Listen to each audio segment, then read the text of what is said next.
રાતથી ધીમી ધારે વરસાદ, વાતાવરણમાં ઠંડક પ્રસરી, લોકોને ગરમીથી રાહત. દીવમાં મોડી રાતથી ધીમી ધારે વરસાદ, વાતાવરણમાં ઠંડક પ્રસરી, લોકોને ગરમીથી રાહત. દીવમાં મોડી રાતથી ધીમી ધારે વરસાદ શરૂ થયો છે, જેને કારણે સમગ્ર શહેરમાં વાતાવરણમાં ઠંડક પ્રસરી ગઈ છે. લોકો છેલ્લા ઘણા દિવસોથી પડતી ગરમી અને ભેજથી પરેશાન હતા, પરંતુ વરસાદના આગમનથી હવે તેમને ઘણી રાહત મળી છે. શહેરના વિવિધ વિસ્તારોમાં સતત ઝીણો વરસાદ વરસી રહ્યો છે, જેને કારણે રસ્તા પર પણ ઠંડકનો અનુભવ થઈ રહ્યો છે. વરસાદના આગમનથી દીવના વાતાવરણમાં તાજગી પ્રસરી છે. વૃક્ષો અને બગીચાઓમાં હરિયાળી ફરી વળી છે અને રસ્તાઓ પર પણ ધૂળનો પડછાયો ઓગળી ન ગયો છે. લોકોને વરસાદના આ પહેલા ઝાપટાથી આનંદની લાગણી થઈ રહી છે. ખાસ કરી બાળકો અને યુવાનો વરસાદમાં ભીંજાઈ આનંદ માણી રહ્યા છે. આ વરસાદથી ખેડૂતોમાં પણ ખુશીનો માહોલ જોવા મળ્યો છે. લાંબા સમયથી વરસાદની રાહ જોતા ખેડૂતો હવે પોતાના ખેતરમાં નવી આશા સાથે ખેતીની તૈયારી કરી રહ્યા છે.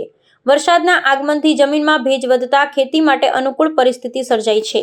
મોસમ વિભાગના અનુમાન મુજબ આગામી દિવસોમાં પણ દીવમાં વરસાદ ચાલુ રહેવાની શક્યતા છે.